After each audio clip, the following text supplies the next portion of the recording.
婆婆光明正大的把挺着大肚子的小三领回了家，还指着我的鼻子让我滚出他们家。可她似乎忘记了，这个房子是我的，而且她似乎也不知道小三肚子里的孩子并不是老王家的种。妈，小磊昨天晚上说他明天要出差1周，每次都是这么匆忙，男人都是要以事业为重的，你一个女人家的插手什么男人的事？我的话还没说完，就被婆婆恶狠狠打断。她一向如此，满眼只能看见她儿子在工作，就完全忽略到这家一切开销都是我在支撑这个事实。妈，我就上班了，我就说了几句大实话，你甩脸色给谁看呢？要不是当初小雷苦苦劝我，我们王家才不会要你这个不下蛋的母鸡。每当婆婆对我不满的时候，她就会把这件事拿出来说，仿佛只有这样才能让她挤气。我和王磊认识于大4那一年，我因为身体原因休学了1年，时间不等人，等到我回学校的时候，原来的同班好友都已毕业，进入职场了。原本性格内向的我就几乎零社交，只有那种逃不掉的班级集体活动我才会出现。转眼到了秋天，打着为班级荣誉而战的名义的运动又来了，班级要求每一个学生都必须选择一项比赛，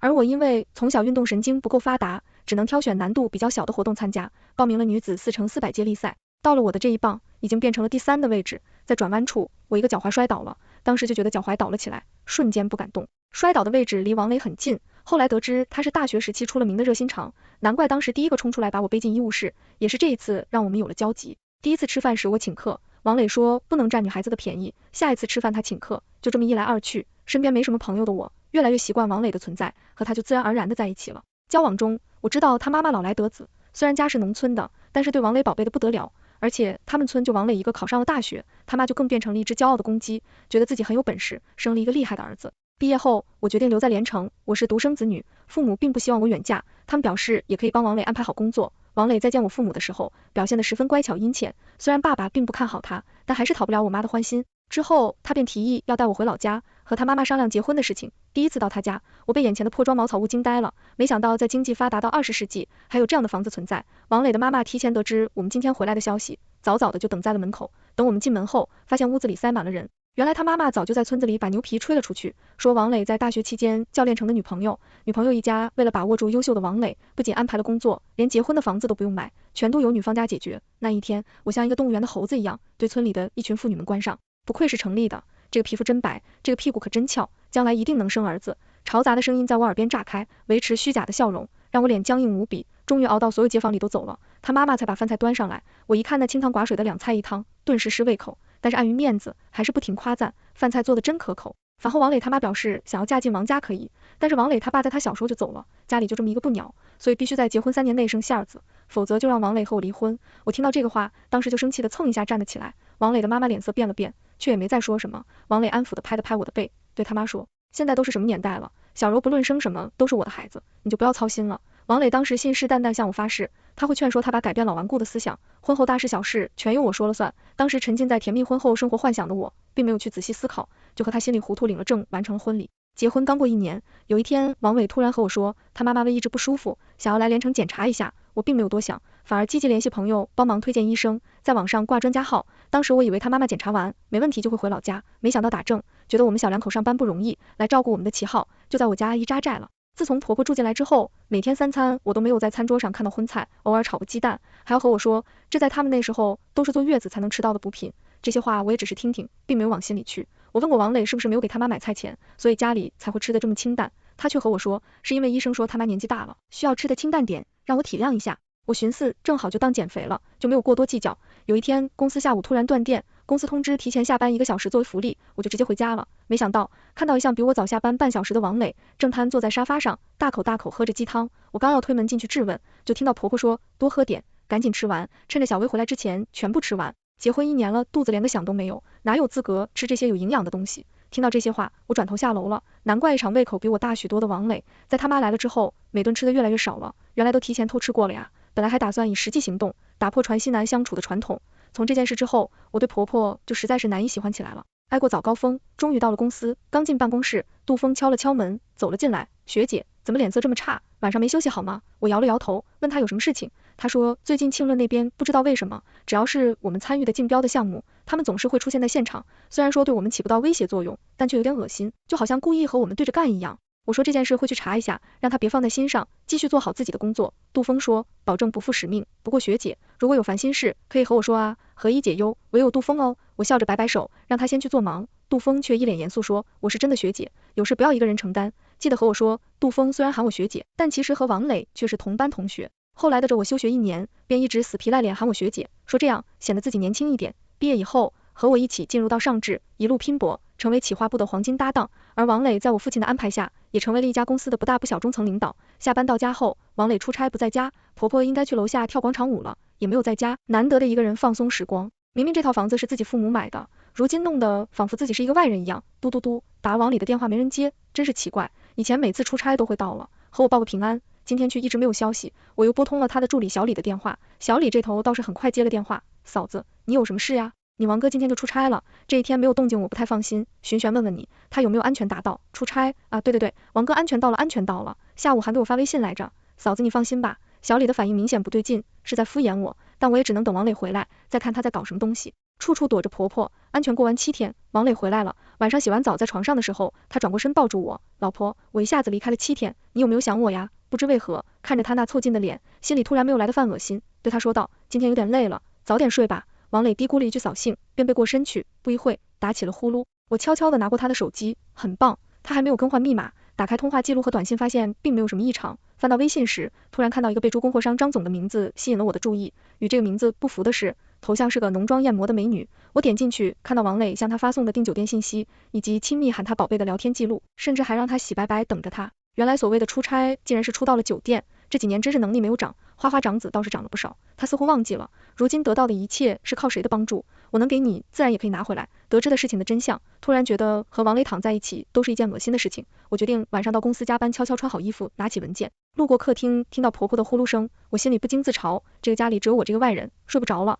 一路上吹着深夜的冷风，等到了公司，头脑冷静了不少。这经历的夜色，不正是计划复仇的好时候吗？据说每一个女主都是在夜晚黑化的。思考了一晚上，我顶着乌青的眼圈去卫生间洗漱，正好遇到刚到公司的杜峰。学姐，你是我学姐吗？怎么从精致的高岭之花就突然落入凡尘了呢？我懒得和他拼，一夜没睡，虽然导致我身体很疲惫，但我的意识却从来没有这么清晰过。从现在开始，我要为自己而战。杜峰，你是不是有个朋友在律师事务所上班呀？是啊，之前我们上至和竞争对手闹纠纷时，多亏了他帮我们梳理线索，最后我们才赢得官司。要我说啊，他的能力是真的。你把他的联系方式推给我。我打断了杜峰的漫无边际瞎扯。学姐，你是遇到什么困难吗？需要帮忙不？杜峰见我一脸严肃，不禁正经的几分。没什么，小事情，记得把微信推给我。说吧，我就走进卫生间，一番洗漱打理，我依旧是上智的王牌企划。叮咚，微信发来提示音，我打开手机，看到是杜峰的消息，我立马点击推荐的名片，添加了韩律师。韩律师，你好，我说上智的白雨薇和杜峰是同事，之前我们应该见过的，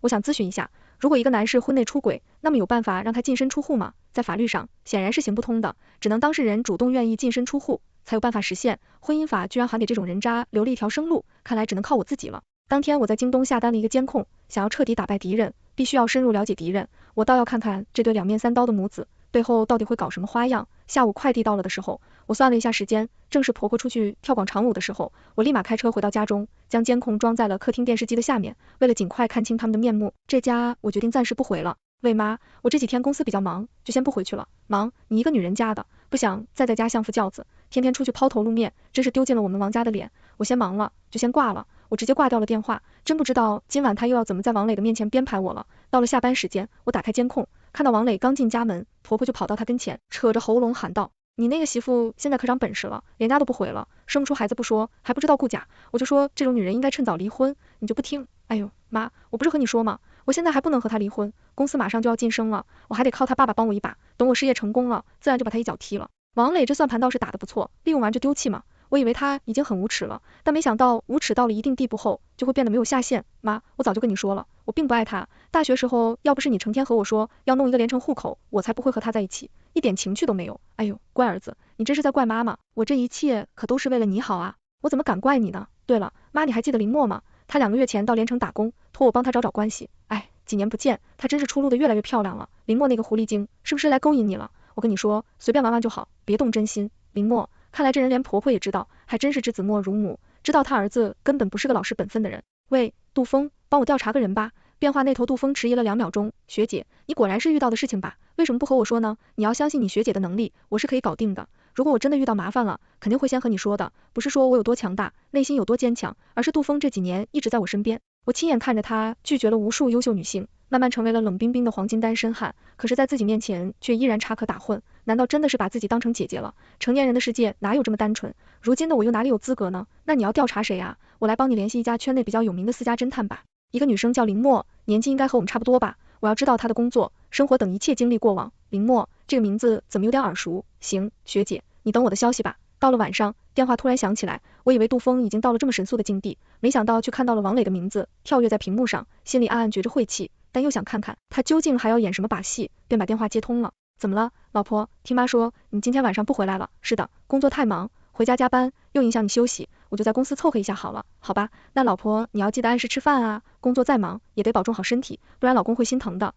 先这样吧，我还有事。强忍着想吐的欲望，挂断了电话。王磊不去当演员真是可惜了，明明和他妈说根本不爱我，这边却又能对我满嘴浓情蜜意。我打开监控，正好看到王磊穿戴整齐，准备出门。这大晚上的，不是去撕回林默了，还能试试打麻将3缺1了。第二天一早，杜峰急匆匆闯进我的办公室，学姐，你猜我查到了什么？查到了什么让你这么激动？莫非这个林默和我有什么关系？我假装试探道，怕杜峰念在和王磊的同门情谊上对我有所隐瞒，确实有一定关系。杜峰一脸担忧说道，在我说之前，我想问学姐，你还爱着他吗？学姐这么聪明的人，我相信一定是因为知道了什么，才会让我去查的。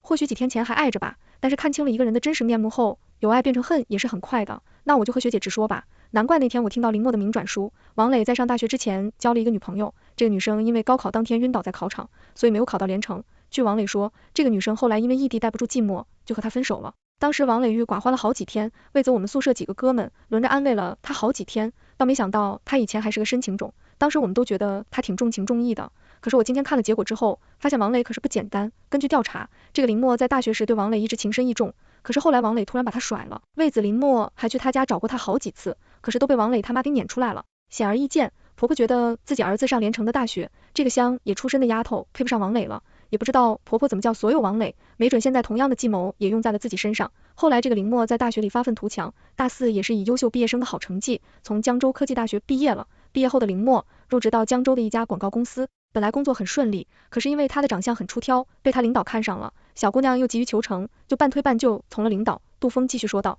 他领导不会结婚了吧？后来铃木正房现场抓住，把他踢出了公司。学姐你很有当侦探的潜质哦，真是这样的。后来他在江州混不下去了，2个月前来到了连城，不知道通过什么渠道和王磊取得了联系，1个月前入职庆论，就说本来是面试没成功的，但是后来用了什么手段得到了领导的认可，就顺利入职了。原来是一个被别人玩过又踹了的小三，和王磊这种人渣却也是般配。不过突然入职到上智的死对头庆论那边，总感觉我好像忽略掉了什么关键信息。很快到了晚上下班的时间，我给王磊发了一条微信，告诉他不回去了，他秒回了一个 OK 的表情，这个速度真是太刻意了，仿佛一直在等我的消息。我打开监控，看到王磊正在对婆婆说，妈，晚上我接铃木过来吃饭吧，他说几年没见挺想你的。我才不用他想，我看他想我是假，想贪图我家的荣华富贵才是真。哎呦妈，我实话和你说吧，林默已经怀了我的孩子，你不是着急抱孙子吗？什么？你糊涂啊？这个时候让她怀孕了，被小薇知道了，和你闹离婚怎么办？万一到时候还要和你分财产，我看你怎么弄财产。王磊还有什么财产？是他老家的几间破茅草屋吗？我不禁笑出声。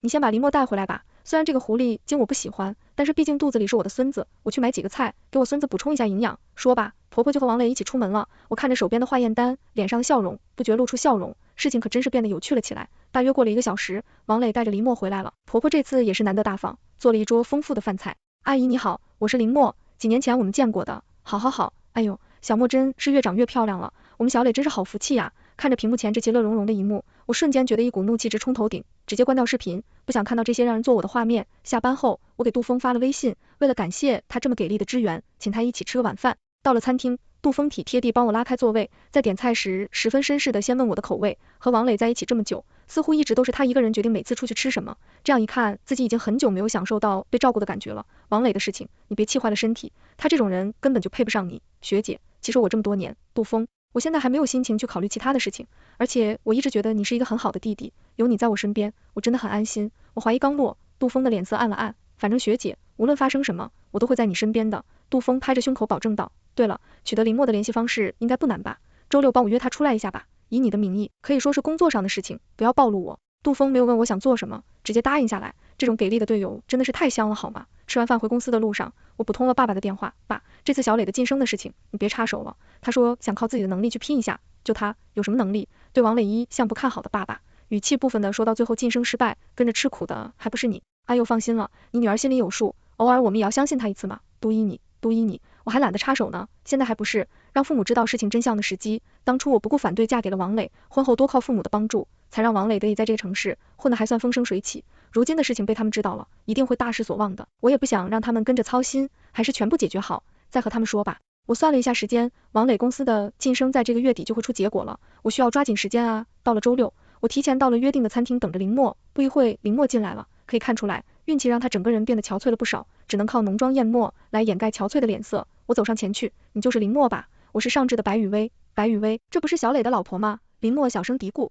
什么？林小姐您刚刚说话我没有听清，杜峰今天有事，所以我代替他来了，我们先到那边坐下来聊吧。哦，好的。林默明显有些慌张，但立刻稳住了神色。林小姐，不知道您认不认识王磊啊？我直接开门见山的问道。王磊，和我是高中同学，怎么了吗？哦，那真是太巧了，我是他老婆。我以前还听他提起你呢，说你聪明伶俐，让我多向你学习学习。我们已经很多年没有联系了，估计林小姐你记错了吧？那林小姐，你看一下这个怎么解释呢？我拿出他去我家吃饭的视频截图。林默神色一紧，你都知道了，你想干什么？我跟你说，我现在可是怀了王磊的孩子，这可是王家的第一个孙子，阿姨现在可是很宝贝我的。我笑了笑，和王磊结婚1年，我一直没怀孕，以前我还觉得自己对王家有点亏欠，但是林小姐你看这是什么？我从包里拿出了化验单，递到了林默的眼前，别以为你做的事情没人知道，王磊是个傻子，但我不是，之前以为是自己的原因，才一直没有怀孕，所以上周的时候，我一个人悄悄去做了检查，本打算积极配合治疗，让婆婆早日抱上孙子，没想到检查结果却是我身体健康，那么显而易见，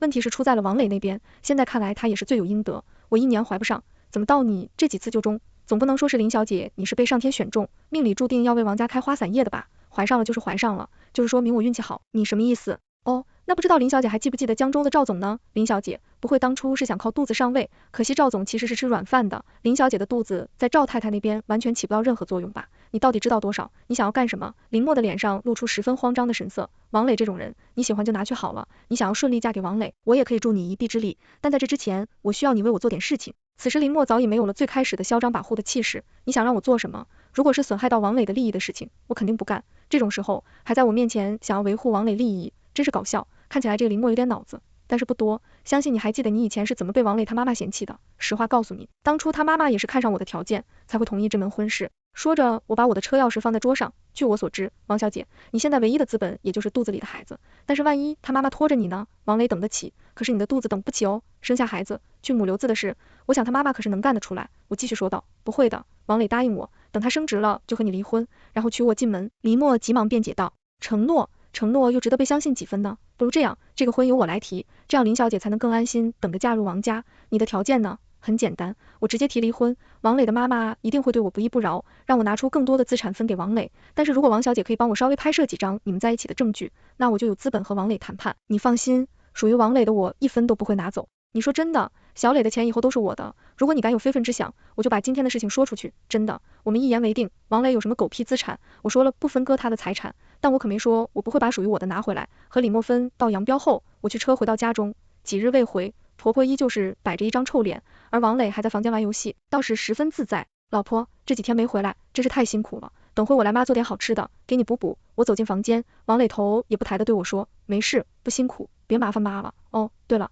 你升职的事情，我已经和爸打好招呼了，爸说一起都会打点好的，真是太好了，谢谢老婆。说着王磊起身要来抱我，对我轻巧躲开，我一身汗，先去洗个澡，你接着玩吧。王磊撇撇嘴，只当我累了，又坐回电脑桌前。洗好澡后，我换好衣服对婆婆说，公司临时有事，我再去忙一下，晚上可能回不来，你吃饭别等我。说吧，我带着之前家里办公的笔记本，在婆婆的妈妈烈烈中推门而出。我在家的话，怎么给王磊偷心的机会呢？毕竟现在时间紧迫。几个月前，我有段时间不舒服，在家办公，很多公司机密文件都在这个电脑里，我现在很怀疑这个电脑被王磊动了。喂，韩律师，我这边有个笔记本，想要提取一下指纹信息和访客记录。下午的时候，手机收到了林默传出来的照片，林默的速度还挺快，没想到王磊这么急不可耐，我前脚走，他后脚就去找了林默。周一我收到了韩律师给我发的检验报告，果然一切不出我所料。王磊，我让你吃不了兜着走。当天晚上我回家，便把他和林默的合照拍在桌子上。王磊，离婚吧。哎呦，白宇为谁给你的胆子？要知道离过婚的女人可是不吃香了，以后就是没人要的破鞋。王磊还没反应过来，婆婆就先跳出来吼道，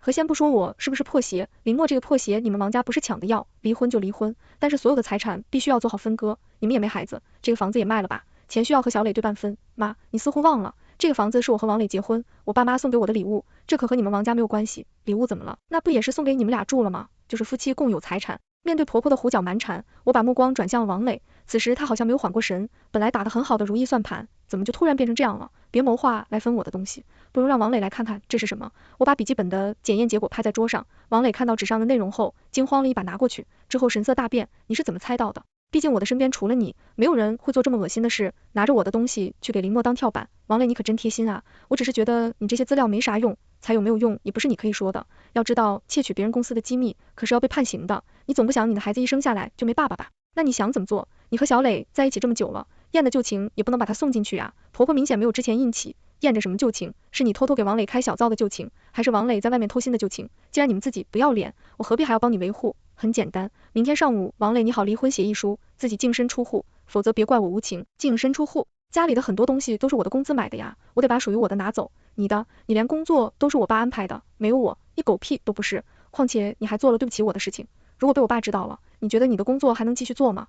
如果不想你的孩子有个无业有名的父亲，就赶紧准备好离婚协议吧，并且在3天内拿好自己的行李，从我家滚出去。说吧，我便开车回了家。老妈看到我说，小磊呢？怎么没和你一起回来？我和他离婚了，他出轨了。我当初就看他不是什么本分的人，我现在就去当面教训他一下，敢欺负我的女儿，怕是活腻歪了。老爸说着，就往门外气冲冲走去。我一把拦住，爸，你放心吧，我都处理好了，这次我要让他身败名裂。昨天在我走后，他在第一时间去找了林默，林默以肚子为要挟，也就将王磊的怒火平息下来了。晚上我接到了林默的电话，一个贱人，为什么骗我，让王磊净身出户？那我的孩子以后拿什么养？林小姐，大家都是成年人，我只是拿回属于我自己的东西，你有什么资格在这里指手画脚？孩子怎么样是你和王磊的事情，你再多说一句，我就把你让王磊喜当爹的事情说出去。到了第二天上午，王磊很准时的把离婚协议送过来了，拿着离婚协议，我立马和王磊去民政局把离婚办了。出了民政局，杜峰站在门口等我，你在这里干什么？你们俩是不是早就勾搭到一起了？王磊指着杜峰说道，也把所有人想的和你一样龌龊，自己不干净，看谁都不干净，真是恶心。我打断王磊的话，是你自己没有好好珍惜小薇，既然已经离婚了，就别管那么多，以后小薇由我来照顾就好。我看你演杜峰，因为王磊在场，我也就没有多说什么。我和杜峰上车后，空气中散发出一丝莫名的尴尬。嗨嗨，那个，我率先打破这诡异的气氛，杜峰，你不应该那么冲动，王磊那种人，你这话说出来后，他不一定会在背后怎么编排你呢，我不在乎的，何况我说的都是真心话，但是我现在真的没心情。杜峰瞬间变得垂头丧气，完蛋了，气氛更尴尬了。到了月末，我把王磊婚内出轨搞大小3肚子的时候，以匿名邮件的方式发给了他们公司领导。这次晋升他不仅没我爸的帮助，还被爆出这种丑闻，可想而知，铁定失去了晋升的机会。没想到第2个月，杜峰说他看到王磊婚的朋友圈发婚礼邀请函，晋升都失败了，林默还着急和他结婚，看来真是肚子等不起，着急给娃找个爹吧。杜峰，参加婚礼有你认识的人吗？你帮我送份礼物给他们，我把林默和赵总的一些精彩照片做成视频，参加婚礼的杜峰哥嘛，只当做是视频祝福，在新人互相宣读诗词的时候，偷偷插到电脑上进行播放。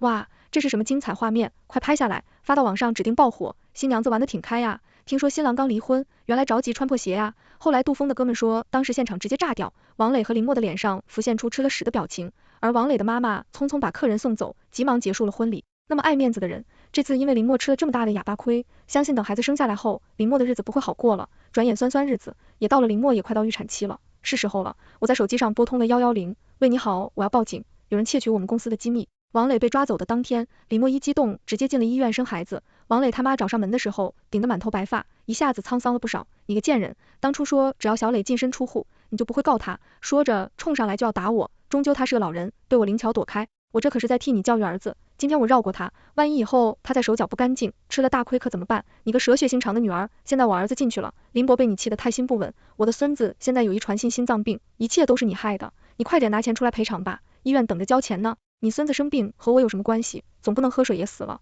你埋怨自来水吧。我一脸无辜的说道，遗传性心脏病啊，倒是不知道是你们家还是林家李家有问题哦。林默说他们家都是健康的，说王磊他妈愣住了，我转身关上门，有些话也不用多费口舌了吧。后来杜峰告诉我，王磊他妈拿着王磊的头发去医院和林默的儿子做了 DNA， 结果不出意外，这个孙子和他们家没有任何关系。王磊他妈当时就气得昏了过去，醒来后第一件事就是揍了还在月子里的林默一顿，还说都是因为林默这个骚把型把他们王家毁了，明明这一切都是他自己做的，还要把错怪在别人身上。而王伟，法院根据他盗窃别人公司机密事件，判处有期徒刑6年，虽然说6年不是很长，但他臭名昭著，相信这一辈子是真的完蛋了。在我大刀阔斧施展我的复仇计划时，公司那边把杜峰派去国外出差了。杜峰临走时给我发消息说，等他事情处理完就立刻回来，让我等他。我看完并没有放在心上，杜峰是个优秀的人，没准什么时候就被同样优秀的女孩所吸引，生活回归平淡。我在公司附近又买一套小户型，偶尔觉得有点孤单，所以我去领养了一下小猫，起名叫做小风，希望它可以做一个像风一样的小猫猫，无拘无束。